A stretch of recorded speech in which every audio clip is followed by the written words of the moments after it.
last but not least, this gentleman I saw here at Green Goddess. I really think he is something special, and I am very happy to present him to you. Please give it up for the wonderful, the amazing Jared Miller. Thank you. Well, that's the nicest intro. That's the nicest introduction I've ever gotten. Oh, can't work it. All right. Oh, how's it going, everybody? Hey.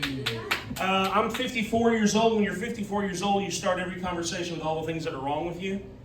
So this summer, I had some serious eye surgery. It feels like the doctor put a kaleidoscope in my eye. Anyway, I'd like to thank the hundreds of you for coming out tonight. This crowd is awesome. I think it's amazing. Also, on Thursday night, I broke a rib in the stupidest way. My improv group, we were doing a show at a retirement home. And in this scene, I was supposed to go in hard, and I decided the best thing for this was for me to take a big fall. And I went for it, and I got a big laugh from my group. But those 70 and 80-year-olds, they did not laugh. Falls are not funny to them. See, like, that's their kryptonite. They didn't take that fall. It was like just, So, I learned hard way. Falls are not funny to olds. I've been a teacher for 32 years. Public school teacher, yeah. Thank you. That clap just made it totally worth it. Yeah, all the shit I've taken, I appreciate it. That was great. Being a middle school teacher means caring about people that don't care about deodorant. Yeah. Teaching is the only job where people steal office supplies from home.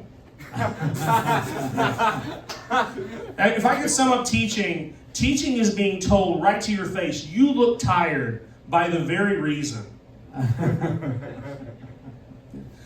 Becoming a teacher is like doing heroin, because you shouldn't.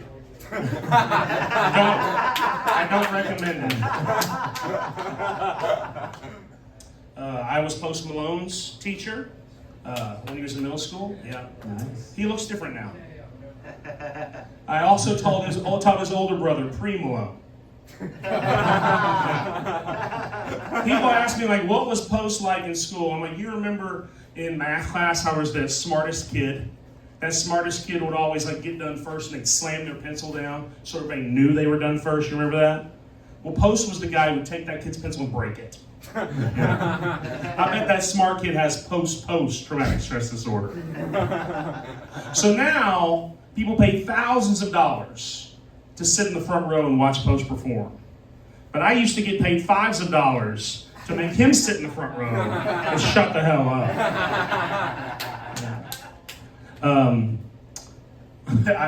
Okay, so here's where I want to do something new. Just give me a second here. Very professional of me to have to look at my list like this. I'll edit it out. Oh, okay, good. I appreciate that. So I've taught over 34,000 class periods. And in none of those class periods have I ever said, "Quiet, piggy." Dang, that guy is living the dream life. Quiet. I recommend all of you try that tomorrow to somebody at work. Just quiet, piggy. What confidence you must have. That's the president of the United States. And it's just every week there's another one. You can't even keep track of all the wild things we're putting up with. There's this girl in my third period class, we'll call her Alyssa, because her name is Alyssa. And Alyssa thinks I don't like her, because I do not like her. Like if you had a job where you go to every day and there was someone who made your life worse, you would not like them. That's the truth. Yeah. I grew up in Africa, as you can tell. I grew up in Africa and I'm an American. There's a word for that. That's called an African American. Usually white people don't laugh at that. They get uncomfortable. But you know who does laugh? African Americans. My people. The reason I grew up in Africa is my parents were missionaries. So they were very holy people, they were very spiritual people, very religious people. And then when I got older, I learned my parents' job was also the name for a sexual position.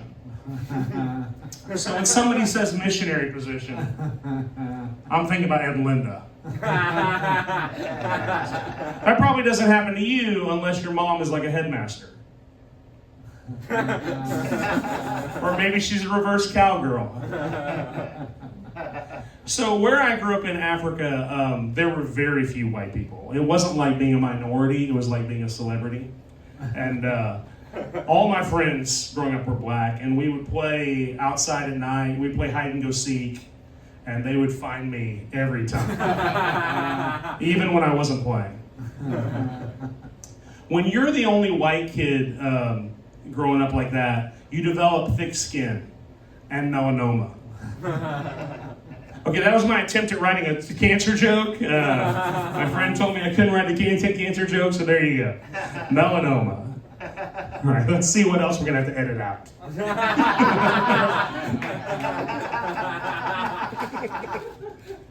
All right, with that Hello Pig, that Quiet Piggy, that's not the first time Trump has called somebody piggy. Did y'all hear about this?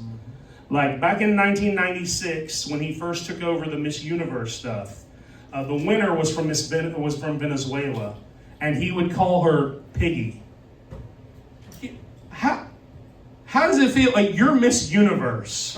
You just, all right, now nobody's going to insult my looks. I mean, I'm Miss Universe. Donald Trump will insult Miss Universe and call her Piggy. This guy is living the dream life. And then he also started calling her Miss Housekeeping. She's from Venezuela. Miss Housekeeping? Like, that's unbelievable.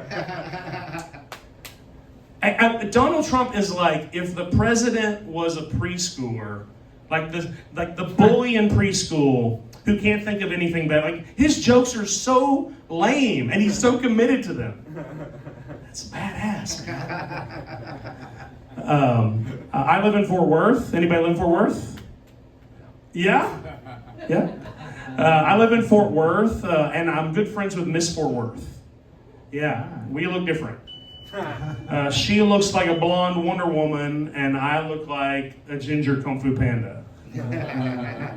I love her. She's great. Her name is Adie Taylor. She's very talented. She's a good friend of mine. But there is something that drives me crazy about her. Okay? And I'll tell y'all this. Miss Fort Worth 2025 has never lived in Fort Worth. That's messed up, right? I asked her about it, and she said, yeah, they just go wherever they want. Last year, she was Miss Louisville. She didn't live there either. She lives over off Mockingbird in Dallas, and I feel like she's mocking Fort Worth. These people are coming across our borders, and they are taking our tiaras. Big Pageant doesn't want you to look behind the sash. Okay, so my parents were missionaries in Africa. I mentioned that, and I gotta tell you, Abbenante sounds like an African name. All right, I don't know if you've heard this before, but that sounds like a West African name if I've ever heard one. And there was a guy. Oh, you have or haven't heard that? Oh, that does, yeah. I don't even have a punchline about this, but like in Zambia, tons of people they'd have a last name that was like that, Abbenante, and then their first name would just be an English word. Like we had a lady who worked for us whose name was Rudeness Mahongo. The national team goalie, his name was Effort Chabala. That's a pretty good name for a goalie, Effort Chabala. The goalie before him, this is true also, his name was Ghost Mulinga. So, I hope Eric will name his children just random words. We had the guy work for us, his name was Salad Mulinga. Salad. That's freaking great.